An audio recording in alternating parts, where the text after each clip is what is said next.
नमस्कार CSK news में आप सभी दोस्तों का एक बार फिर से बहुत बहुत स्वागत है। दोस्तों, आज दिन भर की जो फटाफट बड़ी अपडेट निकल के आ रही है एक एक करके आपको बताएंगे। दरअसल आपको बता दें कि सबसे बड़ी खबर निकल के आ रही है अमेरिकी राष्ट्रपति के पद पे उम्मीदवार जो बाइडेन ने किया बड़ा ऐलान। बोले अगर राष्ट्रपति बना तो भारत पर आने वाले हर खतरे के समय हमेशा साथ रहूंगा। पीएम मोदी की तारीफ, इसके बारे में आपको बताएंगे। चीन की बढ़ गई मुश्किलें, इस तो जानेंगे। लेकिन इस बीच हवाला रैकेट में गिरफ्तार चीनी नागरिक बड़ी जासूसी करता पाया गया। दरअसल दलाई लामा से जुड़ी जानकारी भी जुटाकर चीनी राष्ट्रपति को पहुंचाने वाला था। एक बड़ी खुलासे हुए, इसके बारे में आपको बताएंगे। और इस बीच पाकिस्तान की नापाक हरकत, दरअसल पाकिस्तान की खुफिया एजेंसी आईएसआई म्यांमार में भी आतंकी समूहों को ट्रेनिंग दे रही।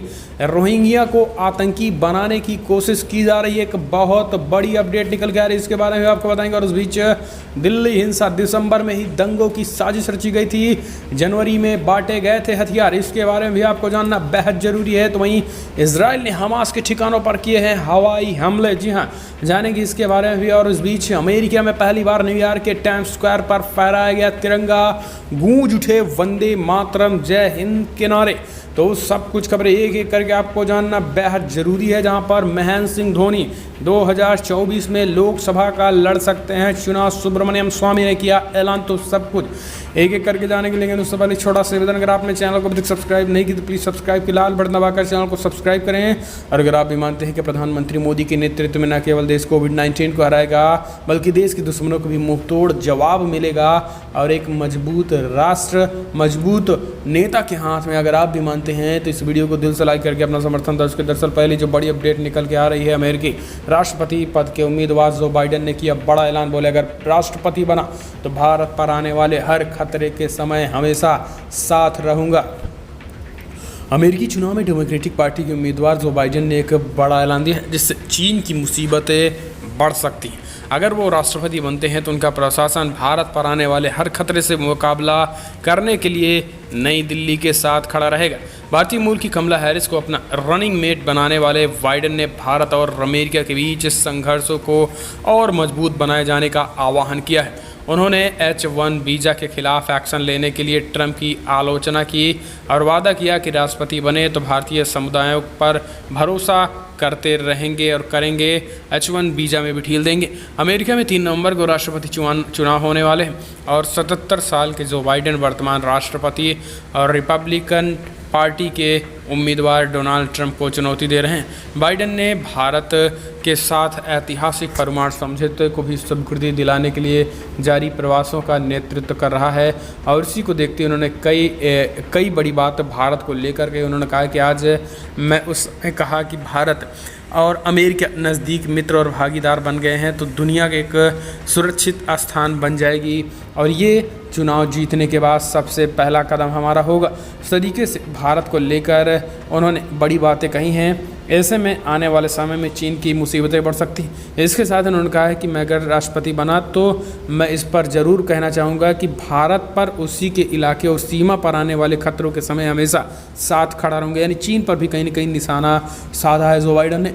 हम चलते हैं अगली अपडेट लेते हैं। हवाला रैकेट में गिरफ्तार चीनी नागरिक दलाई लामा से जुड़ी जानकारी भी जुटा रहा था, सूत्रों से बड़ा खुलासा।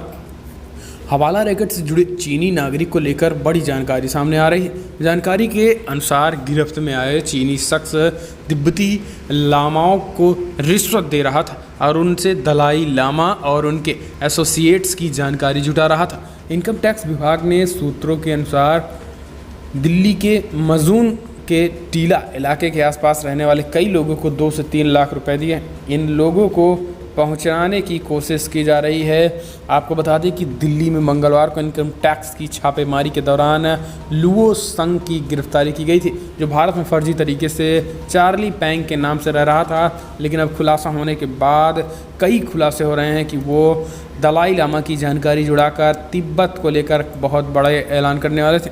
हम चलते हैं अगली अपडेट। पाकिस्तान की नापाक हरकत, दरअसल पाकिस्तान की खुफिया एजेंसी आईएसआई म्यांमार में भी आतंकी समूहों को दे रही ट्रेनिंग, रोहिंग्याओं को आतंकी बनाने की कोशिश जारी। दरअसल पाकिस्तान की ओर नापाक हरकत सामने आ रही। खुफिया एजेंसी आईएसआई म्यांमार में भी आतंकवादी समूहों को ट्रेनिंग दे रही है। यहाँ पर भी इसका मकसद सीमा पार आतंकवाद को बढ़ावा देकर देशों को अस्थिर करना है। जर्मन समाचार एजेंसी DW की रिपोर्ट में साउथ एशिया डेमोक्रेटिक फोरम के एनालिस्ट सिगफ्रीड वुल्फ ने जानकारी दी। उन्होंने बताया है कि ISI जमातुल मुजाहिदीन बांग्लादेश के जरिए 40 रोहिंग्याओं को ट्रेनिंग देने में जुटी है। OSB ने 2016 में ढाका के एक कॉफ़ी शॉप में हमला करके 22 लोगों की हत्या कर दी थी। इसमें ज़्यादातर विदेशी थे और आपको बता दें कि इनमें से विदेशियों में अब जिस तरीके से ये बड़ी अपडेट निकल के आई कि बांग्लादेश में रोहिंग्या शरणार्थी शिविर निशाना बना रहे हैं और पाकिस्तान के ISI उसका समर्थन कर रहा है। हम चलते हैं अगली अपडेट। रूस ने तैयार की है कोरोना की पहली खेप, लेकिन WHO ने नहीं दी है मंजूरी। कोरोना की सबसे पहली वैक्सीन बनाने का दावा करने वाले रूस ने अपनी वैक्सीन की पहली खेप का उत्पादन पूरा कर लिया है। आपको बता दें कि मंगलवार को रूस ने कोरोना वैक्सीन को सभी जांच पूरी करने का दावा किया।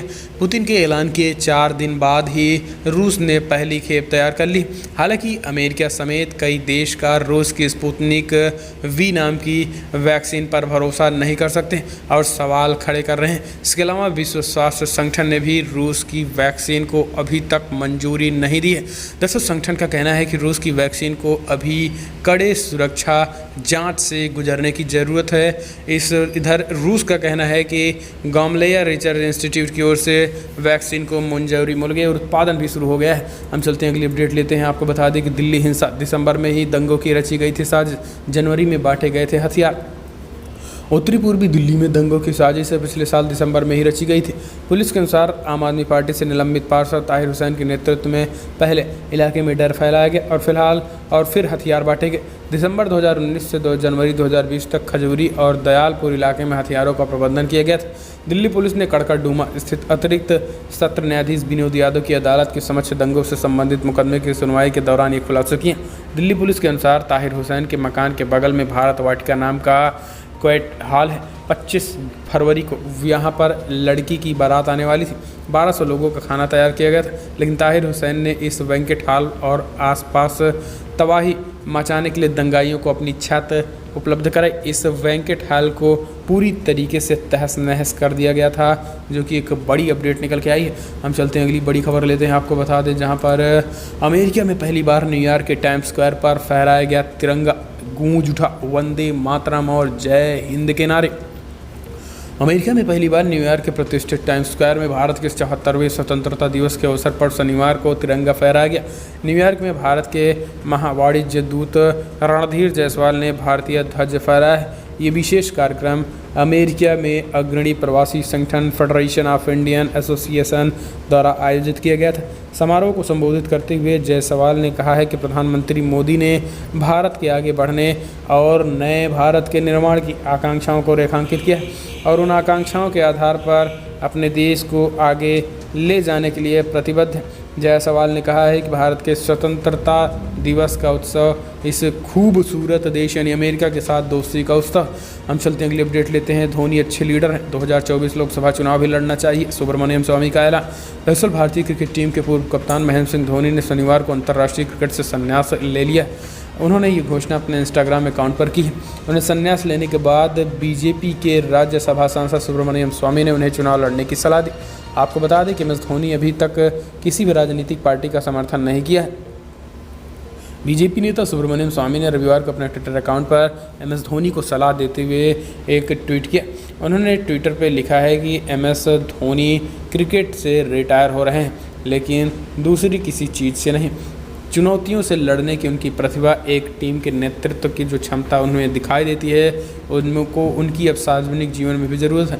उन्हें 2024 में चुनाव लड़ना चाहिए। तो दोस्तों, आप भी अगर सुब्रमण्यम स्वामी से बात से सहमत हैं तो आप कमेंट के माध्यम से अपनी राय दें। और हाँ, अगर चुनाव लड़ना चाहिए तो किस पार्टी से चुनाव लड़ना चाहिए, ये भी पार्टी का नाम जरूर लिखेगा।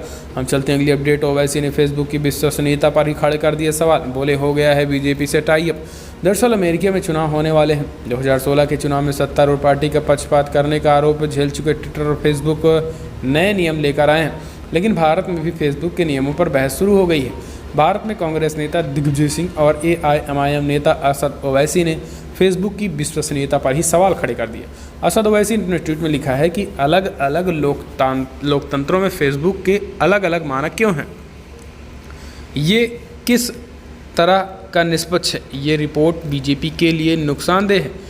ये समस्या है कि बीजेपी के फेसबुक के साथ संबंधों का खुलासा हो गया और फेसबुक कर्मचारी पर बीजेपी के नियंत्रण की भी प्रकृति सामने आई है। तो इस तरीके से असद ओवैसी ने बड़ी बातें कहा। हम चलते हैं अगली खबर। आपको बता दें कि सुदीक्षा भाटी मौत के मामले में घटना के बाद आरोपियों ने मॉडिफाई करा ली थी बुलेट। बड़ा खुलासा हुआ है। जी हाँ, आरोपी भी गिरफ्त में।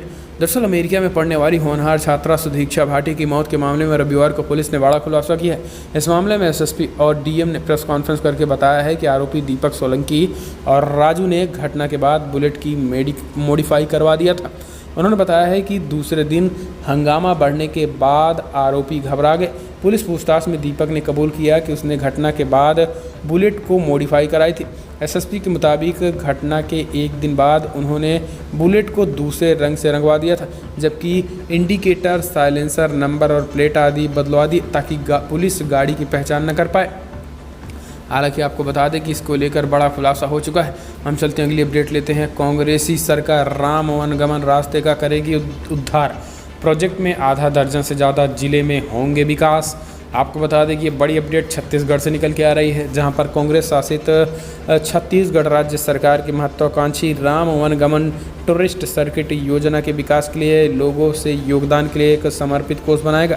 राज्य के सीएम भूपेश बघेल ने शनिवार को स्वतंत्रता दिवस पर राजधानी जयपुर में आयोजित एक कार्यक्रम के दौरान कहा है कि प्रोजेक्ट से पहले चरण 9 साइटों का चयन भी कर लिया गया। जिन साइटों को चुना गया है उनमें सीतामढ़ी, हरचौक, कोरिया, रामगढ़, सिवरीगढ़ समेत 9 जिले शामिल हैं। इन 9 साइटों के जरिए जिस तरीके से रामगम लव कुश के जन्म पर जहाँ सब कुछ राम भगवान राम से जुड़ी यादें हैं उन सबको डेवलप किया जाएगा। इस तरीके से अब छत्तीसगढ़ सरकार ने भी ऐलान कर दिया। हम चलते हैं अगली अपडेट। लखनऊ के जीएमयू में प्लाज्मा बैंक शुरू, कोरोना पीड़ितों को मिलेगी नई जिंदगी। दरअसल लखनऊ के किंग जॉर्ज चिकित्सा विश्वविद्यालय केजीएमयू में कोरोना। आपको बता दें कि इस अस्पताल में 15 अगस्त से प्लाज्मा बैंक ने काम करना शुरू कर दिया है। केजीएमयू के ट्रांसफ्यूजन मेडिसिन विभाग में यूपी का पहला प्लाज्मा बैंक स्थापित किया गया। यूपी की गवर्नर आनंदीबेन पटेल ने वीडियो कॉन्फ्रेंसिंग के जरिए इस प्लाज्मा बैंक का उद्घाटन किया। आपको बता दें कि प्लाज्मा बैंक के उद्घाटन के बाद से ही अब यूपी में कहीं ना कहीं अपने आप में एक प्लाज्मा डोनेशन का सबसे बड़ा हब बन गया है ये। और इसी की बड़ी अपडेट निकल के आ रही है कि यूपी में फ़िलहाल मौत के आंकड़े अब हो सकते हैं कम हो जाए। हम चलते हैं अगली अपडेट लेते हैं। आपको बता दें बिग ब्रेकिंग, प्रणब मुखर्जी की हालत स्थिर। आर्मी हॉस्पिटल ने कहा कई भी पुरानी बीमारियों से ग्रसित हैं पूर्व राष्ट्रपति। भारत के पूर्व राष्ट्रपति प्रणब मुखर्जी के कोरोना पॉजिटिव होने के बाद उन्हें आर्मी हॉस्पिटल में भर्ती कराया गया था, जहां उनकी स्थिति स्थिर बनी हुई है। आर्मी अस्पताल के मुताबिक उनकी हालात में कोई बदलाव नहीं हुआ है। उनके सभी प्रमुख पैरामीटर स्थिर हैं और वो वेंटिलेटर सपोर्ट पर हैं। उनको पुरानी बीमारियां हैं और उनके स्वास्थ्य पर विशेषज्ञों द्वारा बारीकी से नज़र रखी जा रही। हालांकि उनके बेटे और कांग्रेस सांसद अभिजीत मुखर्जी ने रविवार को कहा है कि फिलहाल पिता पिछले दिनों की तुलना में बहुत बेहतर हो रहे हैं और जल्द ही वो हमारे साथ भी होंगे। हम चलते हैं अगली अपडेट लेते हैं। आपको बता दें कि पश्चिम बंगाल के राज्यपाल का बड़ा बयान, बोले सर्विलांस पर है राजभवन, बर्दाश्त नहीं करेंगे।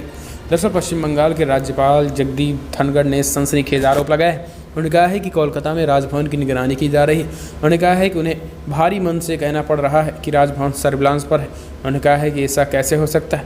राज्यपाल धनखड़ ने कहा है कि वो किसी हालत में भी सर्विलांस को बर्दाश्त नहीं करेंगे और जिन्होंने ऐसा किया है उन्हें सज़ा मिलनी चाहिए।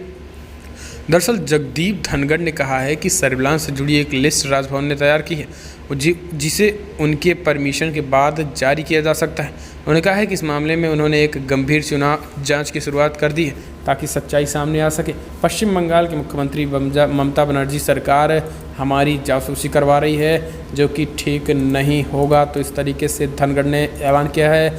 हम चलते हैं अगली अपडेट लेते हैं। आपको बता दें कि सुशांत सुसाइड केस में करणी सेना का बड़ा ऐलान। बोगिल बोली अगर जांच नहीं होता है तो आर पार की लड़ाई करेंगे। इंडिया गेट पर पहले तो निकालेगी कैंडल मार्च। जी हाँ, दरअसल बॉलीवुड एक्टर सुशांत सिंह की मौत की गुत्थी अभी तक सुलझी नहीं है।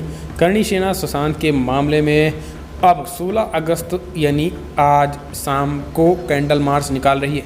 ये कैंडल मार्च दिल्ली स्थित इंडिया गेट पर निकाला जा रहा है। सुशांत के मामले में करणी सेना जांच की मांग कर रही है, सीबीआई जांच की मांग पूरी तरीके से। लेकिन इस बीच उन्होंने कहा कि अभी ये ट्रेलर है। दरअसल करणी सेना का कहना है कि ये कैंडल मार्च ट्रेलर है, ना तो कोरोना देखेंगे और ना ही भीड़ भाड़ देखेंगे। अगर सुशांत को लेकर CBI जांच नहीं हुई तो सब कुछ हार पार कर देंगे, इस तरीके से उनका कहना है। करणी सेना वालों ने ऐलान किया था। दोस्तों फिलहाल बड़ी खबर में इतना ही, लेकिन अगर आपको वीडियो पसंद आए तो लाइक करें, शेयर करेंगे, कमेंट के माध्यम से आप अपनी राय देना ना भूलें। फिलहाल इस वीडियो में इतना ही। जय हिंद, वंदे मातरम।